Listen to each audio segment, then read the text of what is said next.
السلام علیکم مفتی صاحب، میرا ایک سوال ہے کہ میرے اوپر قربانی واجب نہیں ہے تو کیا ہم اپنے مرحومین کے نام سے کر سکتے ہیں قربانی؟ مہربانی کر کے جواب عنایت فرمائیں۔ محمد شمشیر عالم جھارکھنڈ سے۔ شمشیر صاحب، جب آپ کے اوپر قربانی واجب نہیں ہے تو آپ قربانی خواہ اپنی طرف سے کریں یا کسی اور کی طرف سے کریں، یہ نفلی قربانی ہوگی۔ آپ اپنی طرف سے بھی کریں گے تو بھی نفلی قربانی، اور کسی مرحوم کی طرف سے کریں گے تو بھی نفلی قربانی ہوگی۔ بالکل آپ کر سکتے ہیں۔ السلام علیکم ورحمۃ اللہ وبرکاتہ۔ وعلیکم السلام ورحمۃ اللہ وبرکاتہ۔ خیریت سے مفتی صاحب، ایک مسئلہ معلوم کرنا ہے کہ نماز کے لیے زبان سے نیت کرنا صحیح ہے یا دل سے؟ اور مولانا اشرف علی تھانوی رحمۃ اللہ علیہ نے لکھا ہے کہ زبان سے نیت کرنا صحیح نہیں ہے۔ بعض لوگوں نے کہا کہ جو لوگ زبان سے نیت نہیں کرتے اس کی نماز نہیں ہوتی ہے۔ برائے کرم مسئلے کی وضاحت فرمائے، نوازش ہوگی۔ محمد ندیم اختر کٹیہار بہار سے۔ دیکھیں، نیت نوا ینوی نیتن، اس کے معنی آتے ہیں دل سے ارادہ کرنا۔ تو نیت نام ہی ہے دل سے ارادہ کرنے کا۔ نیت نام ہے دل سے ارادہ کرنے کا۔ اب اگر کسی نے دل سے ارادہ کر لیا، جیسے ظہر کی نماز ہے، اب کسی نے ظہر کی نماز کا ارادہ کیا اور زبان سے نکل گیا عصر کی نماز، زبان سے نکل گیا فجر کی نماز، تو نماز میں کوئی فرق نہیں پڑے گا، نماز ہو جائے گی، کیونکہ اصل جو نیت ہے وہ دل کے ارادے کا نام ہے۔ دل کا ارادہ اس کا جو ہوگا اللہ کے نزدیک وہی معتبر ہوگا۔ زبان سے کہہ لینا تاکہ دل کا توافق ہو جائے، تطابق ہو جائے، دونوں کے درمیان موافقت ہو جائے، تو یہ بہتر ہے، مستحب ہے۔ اگر کسی نے زبان سے نہیں کہا اور دل سے ارادہ کر لیا تو اس کی نیت ہو گئی اور نماز بھی ہو گئی۔ اگر زبان سے کوئی فرق بھی پڑ جائے گا تو کوئی اس سے نماز میں فرق نہیں پڑے گا۔ زبان سے کہنے کو ضروری اور لازم نہ سمجھیں۔ قربانی کا طریقہ کیا ہے؟ جس کے نام سے قربانی ہے اس کا نام کیسے لگائے؟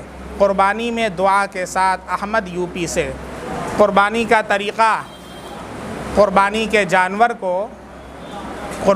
جانور کا جو سر ہوگا وہ دکھن کی جانب، اور اس کی جو دم ہوگی وہ اتر کی جانب ہوگی، اور اس کا جو سر ہوگا اب وہ قبلے کی طرف ہو جائے گا۔ اب جیسے جس مسجد میں ہم بیٹھے ہیں، یہاں پچھم جو ہے یہ اس طرف ہے اور پورب اس طرف، ٹھیک ہے، اور اتر اس طرف ہے، دکھن اس طرف۔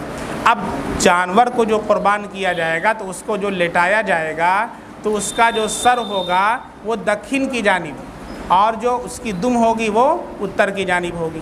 دم ادھر ہوگی، سر ادھر ہوگا، ایسے لٹایا جائے گا۔ اب اس کا جو وہ ہے وہ قبلے کی طرف ہوگا، سمجھ میں آ رہا ہے؟ اور اکثر قصائی کیا کرتے ہیں، اس طرح لٹا دیتے ہیں تو اس کا رخ تو اتر کی طرف، دکھن کی طرف ہو جاتا ہے، اتر کی طرف ہو جاتا ہے، یہ غلطی کرتے ہیں۔ پھر اس کے بعد تیز چھری سے بسم اللہ اللہ اکبر کہہ کر کے ذبح کرنا، اور مستحب یہ ہے کہ اس سے پہلے یہ دعا پڑھ لے، انی وجہت وجہی للذی فطر السماوات والارض حنیفا وما انا من المشرکین ان صلاتی ونسکی ومحیای ومماتی للہ رب العالمین لا شریک لہ وبذلک امرت وانا اول المسلمین اللہم منک ولک بسم اللہ اللہ اکبر، یہ کہہ کر کے تیز چھری سے جلد ذبح کر دیں، اور جتنے لوگ چھری پر ہاتھ لگائیں سب کا بسم اللہ اللہ اکبر، سب کا بسم اللہ پڑھنا ضروری ہے۔ اور پھر ذبح کرنے کے بعد جو ذبح کریں اس میں 4 رگیں یہاں پر ہوتی ہیں، 4 رگیں، کوشش کریں کہ 4 رگیں کٹ جائیں، تو یہ بہتر عمل ہے۔ اور اگر 4 نہ کٹ سکیں تو کم سے کم 3 کٹ جائے، 3 کٹ جائے، زیادہ کٹ جائے تو بھی حلال ہو جائے گا، اور اگر 3 بھی نہ کٹی، اس سے کم کٹی تو پھر ایسی صورت میں مسئلہ ہو جائے گا۔ اس لیے اس کی فکر کریں کہ ایک دفعہ میں کم سے کم 3 رگیں کٹ جائیں، بہتر تو ہے کہ 4 رگیں کٹ جائیں، حلقوم، مری اور 2 جو نالی ہوتی ہے کھانے اور پانی والی، تو یہ ملا کے 4 رگیں ہو جاتی ہیں۔ اور پھر اس کے بعد جب ذبح ہو جائے، ذبح ہونے کے بعد اللہم تقبل منی، اگر یہ قربانی اپنی طرف سے کیا ہے تو کہے گا اللہم تقبل منی، اور اگر کسی اور کی طرف سے کیا ہے تو من کے بعد اس کا نام لے گا، اللہم تقبل من فلاں خالد سے کے طرف سے ہے تو اللہم تقبل من خالد محمود، گل نواز کی طرف سے اللہم تقبل من گل نواز، ٹھیک ہے، کما تقبلت من حبیبک محمد و خلیلک ابراہیم علیہم الصلاۃ والسلام، ٹھیک ہے۔ یہ تو پورا طریقہ مستحب ہے، لیکن اگر کسی کو پوری دعا نہیں بھی یاد ہے تو بسم اللہ اللہ اکبر کہہ کر کے ذبح کر دے، جو دل کی نیت ہے وہ ارادہ کافی ہو جائے گا۔ بات سمجھ میں آ رہی ہے؟ لیکن بہتر مستحب طریقہ یہ ہے کہ یہ جو دعا ہے اس دعا کو بھی پڑھ لے۔ اب تو دعا چھپی ہوئی آتی ہے، کارڈ وغیرہ بھی ملتی ہے، آپ حضرات آسانی سے پڑھ سکتے ہیں۔ السلام علیکم، ہم نے 30,000 روپے لیے ہیں 3 سال کے لیے، اور ہم کو قسط 1,000 روپے مہینے میں بھرنا ہے اور 3 سال بھرنا ہے، تو کیا اسے لے سکتے ہیں یا نہیں؟ 36,000 روپیہ بھرنا پڑتا ہے۔ عمران احمد یو پی سے۔ جی، قسط وار اگر آپ نے کسی سے پیسہ لیا ہے اور اس نے قسط مقرر کر دیا ہے کہ آپ ایک مہینے میں اتنا دیں، دوسرے مہینے میں اتنا دیں، تیسرے مہینے میں اتنا دیں، تھوڑا تھوڑا کر کے لیں، اگر آپ یکبارگی دیں گے تو ایسی صورت میں اتنا ہی دینا ہوگا، قسط وار دیں گے تو قسط کی وجہ سے ہم اس پر اتنا بڑھا کر کے لیں گے تو یہ درست ہے۔ تاخیر کی وجہ سے پیسے کا لینا یہ درست ہے، یہ ربا کے اندر نہیں آتا ہے۔ تو قسط کی وجہ سے اگر 36,000 دینا پڑ رہا ہے تو یہ درست ہے، ناجائز نہیں۔ السلام علیکم، آپ سے میرا سوال ہے، یہ دوسرا۔ السلام علیکم مفتی صاحب، کیا نکاح سے پہلے ہم بستری کر سکتا ہے؟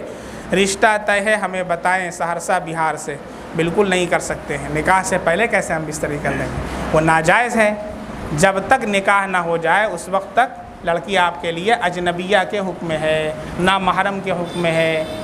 بہت سے لوگ رشتہ منگنی ہو جاتی ہے تو سمجھتے ہیں کہ اب وہ ہماری بیوی بن گئی ہے، نمبر لے لیتے ہیں، نمبر ایکسچینج ہو جاتا ہے اور بات چیت شروع ہو جاتی ہے۔ بالکل حرام، ناجائز۔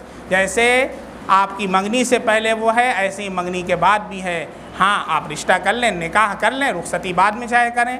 اب نکاح ہو گیا ہے، ایجاب و قبول ہو چکا ہے، اب آپ اس سے بات بھی کر سکتے ہیں، پھر اس کے بعد آگے کا کام بھی کر سکتے ہیں، لیکن نکاح سے پہلے نہیں کر سکتے ہیں، ناجائز ہے۔ السلام علیکم، قبر میں اذان پڑھنا جائز ہے کیا؟ چاند میاں، نینی تال، اتراکھنڈ سے۔ نہیں، بدعت فقہ نے لکھا ہے۔ بہت سے لوگوں کو دیکھا گیا، ہم خود گئے پھول پور، ہمارے ساتھی تھے، ساتھ میں حفظ پڑھا تھا، 10 پارہ پڑھ کے انہوں نے چھوڑ دیا تھا۔ پارلے جی کمپنی میں جاب کرتے تھے، پھول پور والے روڈ پر، واپس سائیکل سے جا رہے تھے، ایک گاڑی والا آیا اور پیچھے سے اس نے زور سے دھکا مارا اور بیچارے اسی وقت اڑ کر کے جا کر بالو پر گرے اور فوراً انتقال فرما گئے۔ اور پھر پوسٹ مارٹم ہوا، پھر ہم گئے، ہم نے ہی ان کو غسل دیا، پھر کفن، اور پھر اس کے بعد قبر کے اندر نماز جنازہ پڑھائی، اور اس کے بعد دیکھے کہ قبر کے اوپر اذان دے رہے ہیں ایک صاحب کھڑے ہو کر کے۔ ہم نے بلایا، نے کہا کیا، کس نے اذان دی ہے؟ کہا وہ فلاں صاحب نے اذان دی ہے۔ ہم نے کہا جس وقت نہلانا تھا تو آپ کہاں تھے؟ جس وقت غسل دینا تھا اس وقت آپ کہاں تھے؟ کیا ہم کو غسل دینے نہیں آتا ہے؟ کیا جس وقت کفن پہنانا تھا آپ کہاں تھے؟ کیا ہم کو کفن پہنانا نہیں آتا ہے؟ اچھا۔ جس وقت نماز پڑھانا تھا آپ کہاں تھے؟ کیا ہم کو نماز پڑھانا نہیں آتا؟ کیا نماز جنازہ کی دعا یاد ہے؟ وہ ہم کو نہیں یاد ہے۔ نے کہا قبر میں؟ کہ قبر میں ہم نہیں اترتے ہیں۔ نے کہا تو اذان کا ٹھیکہ آپ نے لے رکھا ہے؟ کس نے آپ کو کہا اذان دینے کے لیے؟ بدعت کو فروغ دینے کے لیے آئے ہیں آپ؟ ایسے سارے لوگوں کا بائیکاٹ کیجئے پکڑ کے۔ بدعت ہے، فقہ نے لکھا ہے۔ اذان قبر کے اوپر دینا بدعت ہے دفن کرنے کے بعد، اور جہاں پر یہ بدعت ہو رہی ہے اس بدعت کو ختم کیجئے اور اس کا معاشرے سے خاتمہ کرنا یہ آپ کی ذمہ داری۔ بات سمجھ میں آ رہی ہے؟ السلام علیکم مفتی صاحب، میں اپنے دردوں سے خاصا پریشان ہوں، اس درد سے راحت کے لیے نبی کا طریقہ بتائیں، جیسے آپ کو اگر درد ہوتا تو آپ کیا پڑھتے اور کون سی غذا آپ نوش فرماتے؟ حفیظ الرحمان ملا، پونا، مہاراشٹرا سے۔ جسم کے جس حصے میں درد ہو وہاں پر ہاتھ رکھ کے 3 مرتبہ بسم اللہ الرحمن الرحیم پڑھیں اور 7 مرتبہ یہ دعا پڑھیں، اعوذ بعزت اللہ وقدرتہ من شر ما اجید و احاذر۔ اور پھر آخر میں 3 مرتبہ درود شریف پڑھیں اور دم کر دیں، انشاءاللہ درد ختم ہو جائے گا۔ ٹھیک ہے، جن صاحب کو بھی درد ہے ان کو بتا دیں۔ السلام علیکم مفتی صاحب، میں بزنس کرتا ہوں اور ابھی مارکیٹ میں بہت زیادہ بھاؤ کم ہے اور 3 مہینے بعد بہت زیادہ بھاؤ بڑھیں گے، کیا میں بیاج پر رقم لے کر بزنس کر سکتا ہوں؟ صحیح راستہ بتا دیجیے۔ عبدالخان اندور سے۔ بالکل نہیں کر سکتے ہیں، بیاج پر رقم لے کر کے بزنس کرنا جائز نہیں ہے۔ سود لینے والے پر، سود دینے والے پر، سود کھانے والے پر، سودی دستاویز لکھنے والے پر، سب پر اللہ کی لعنت، اللہ کے نبی کی لعنت ہے۔ اور یہ ایک ایسا جرم ہے کہ خود اللہ اور اس کے رسول کا اعلان جنگ ہے ایسے آدمی کے لیے جو سود کھاتا ہے۔ اس لیے بالکل اپنے آپ کو بچائیں۔ 2 روٹی آپ کم ہی کھا لیں گے، کوئی حرج نہیں، لیکن سود بالکل نہیں۔ السلام علیکم مفتی صاحب، کیا بچے کی پیدائش روکنے کے لیے عورتوں کو آپریشن کروانا جائز ہے یا نہیں؟ عبدالقادر گڑھی براوری سوپول سے۔ ابھی دیکھیے یہ مسئلہ ایک صاحب نے پوچھا،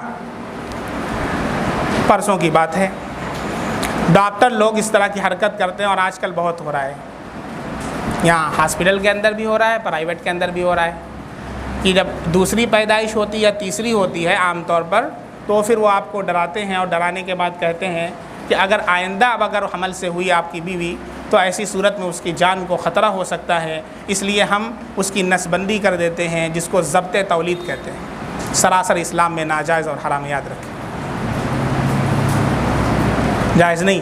ان صاحب نے مجھے فون لگایا، میں پڑھا رہا تھا کہ کیا کر رہا تھا، ارجنٹ مسئلہ تھا، میرا فون اٹھ نہیں سکا اور ادھر ڈاکٹر بار بار ان پر پریشر بنا رہا تھا، پتہ نہیں کون مولانا صاحب سے انہوں نے مسئلہ پوچھا، انہوں نے بتا دیا، انہوں نے کروا لیا۔ اب جب میں نے دیکھا پھر میں نے ان کو فون کیا، کہنے لگے یہی صورتحال ہے۔ ہم نے کہا کس نے بتایا آپ؟ اگر ایسی دشواری بھی ہے، کوئی عذر بھی ہے، تو ٹیمپریری طور پر 4 سال کے لیے 5 سال کے لیے بھی ہوتا ہے، آپ کروا لیجئے، اس کی اجازت ہے، لیکن ہمیشہ کے لیے فار لائف ٹائم بالکل جائز نہیں ہے۔ بھئی اس طریقے سے شکوک و شبہات کی بنا پر تو ہر آدمی کا پھر نس بندی کرا دیجئے آپ 4 سال کے لیے کروا لیجئے، 5 سال کے لیے مانع تدابیر، حمل کی تدابیر اختیار کیجئے آپ۔ صحابہ کرام عزل کیا کرتے تھے، آج کل بھی بہت سی صورتیں ہیں، اب جن کو کرنا ہوا ہے میرے پاس میں بتا دوں گا۔ بات سمجھ میں آ رہی ہے؟ تو اس طریقے سے ڈاکٹروں کے چکر میں پڑھ کر کے حرام کام کا ارتکاب نہ کریں، اور مسئلہ صحیح علماء مفتیان کرام سے پوچھا کریں۔ ایسے صحیح ڈاکٹر کو آپ جا کر کے دکھاتے ہیں، جھولے چھاپ ڈاکٹر سے دوا نہیں لیتے ہیں۔ بات سمجھ میں آ رہی ہے؟ ورنہ حرام کے مرتکب ہو جائیں گے۔ السلام علیکم، حلالے کے بعد اگر کوئی عورت کسی وجہ سے اپنے پہلے شوہر کے ساتھ رہ سکتی ہے کیا، اور دوبارہ اسی سے نکاح کر سکتی ہے کیا؟ ممبئی سے۔ وعلیکم السلام ورحمۃ اللہ۔ سب سے پہلی چیز آپ سب لوگ سمجھ لیں کہ حلالہ اسلام میں نہیں ہے، قرآن کا اعلان فلا تحل لہ، حلالہ نہیں ہے، قرآن کہہ رہا ہے۔ یہ جو میڈیا والے اچھال رہے ہیں حلالہ حلالہ ہے ہی نہیں اسلام میں، حلالہ ہے ہی نہیں تو آبجیکشن کس بات کا ہے؟ اور جتنے اس طرح کے مولوی مولانا بھی جو حلالہ سینٹر کھول کر کے بیٹھے ہوئے ہیں، اللہ کے نبی کا صاف اعلان سن لیں، حدیث کے اندر ہے، لعن اللہ المحلل والمحلل لہ، اللہ کی لعنت ہے اس شخص کے اوپر جو حلالہ کرتا ہے اور اس کے اوپر بھی جو حلالہ کرواتا ہے ہی نہیں اسلام میں۔ اگر کسی نے اپنی بیوی کو 3 طلاق دے دیا، خواہ ایک مجلس کے اندر دیا یا الگ الگ دیا، ہمیشہ کے لیے اس کے نکاح سے نکل گئی، حرام ہو گئی اس کے لیے، حلالہ نہیں اسلام میں۔ جو لوگ اس طرح کا کام کرتے ہیں، تم نکاح کر لو پھر 1 مہینے کے بعد طلاق دے دینا، یہ ناجائز ہے، اللہ کی لعنت ہے ایسے لوگوں پر۔ بات سمجھ رہے ہیں؟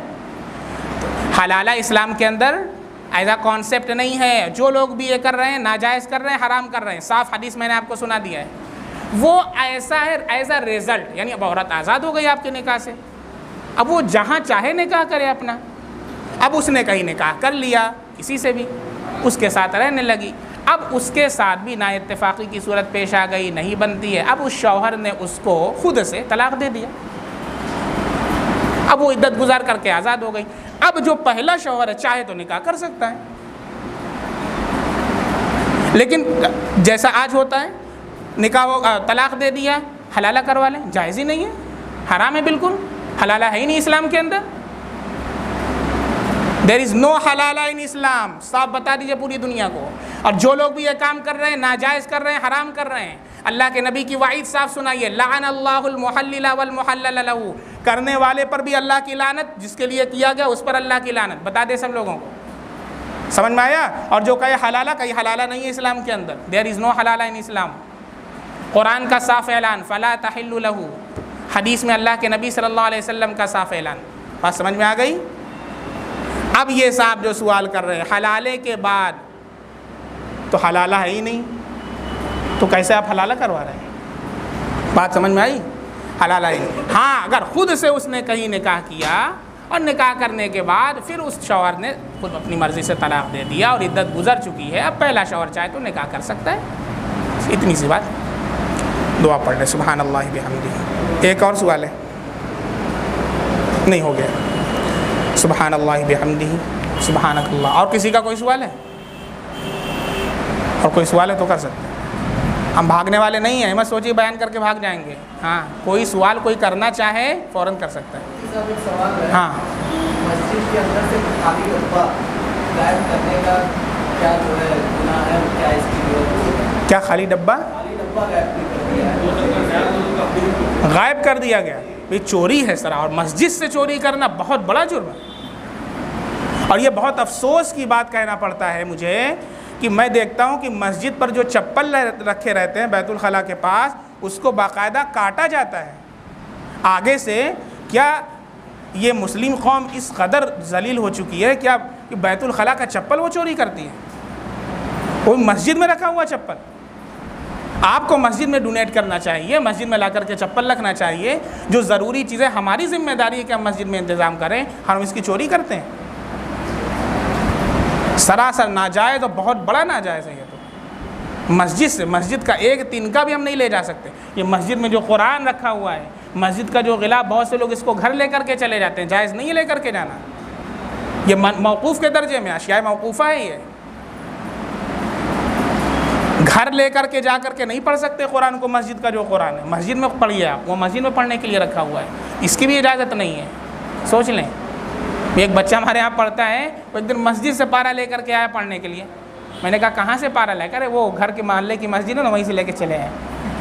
اللہ کے بندے عجیب صورت. جاؤ رکھو وہاں پہ. کس نے کہا؟ کہ ابا کہیں نا وہی مسجدیہ سے لے لے. دیکھیے، یاد رکھیں اپنے بچوں کو پڑھانا ہے تو اب قرآن ہدیہ کروائیں. مسجد میں اگر پڑھا تو مسجد ہی میں پڑھ سکتے ہیں، گھر نہیں لا سکتے. مسجد سے چوری کرنا بہت بڑھا ہوا ناجائز ہے. جیسے کوئی شخص جھوٹ باہر بولے اور مسجد میں آ کر کے جھوٹ بولے، تو یہ تو مسجد اللہ کا گھر ہے، یہاں پر اللہ کی عبادت کی جاتی ہے، اور یہاں پر آ کر کے گناہ کرے. اب جیسے کوئی حرم میں جا کے گناہ کرے، جیسے ثواب بڑھا ہوا ہے ایسے گناہ بھی وہاں پر بہت بڑے ہیں. تو اس لیے بہت ان چیزوں سے بچیں، سراسر ناجائز. اور جو لوگ بھی ایسا کیا اگر ویڈیو میں سن رہے ہیں تو فوراً لا کر کے واپس کر دیں. ڈبہ مسجد کا رکھ دیں، مسجد کا چپل لے گئے تو اس سے بڑھیا والی لا کر کے رکھ دیں. بتائیں نہ کسی کو چلے گا. اللہ تعالیٰ سے توبہ استغفار کر لے اور آئندہ اس طرح کی حرکت نہ کریں. ٹھیک ہے؟ سبحان اللہ بحمدہ سبحانک اللہم بحمدک اشہد ان لا الہ الا انت استغفرک واتوب الیک. سبحان ربک رب العزۃ عما یصفون وسلام علی المرسلین والحمد للہ.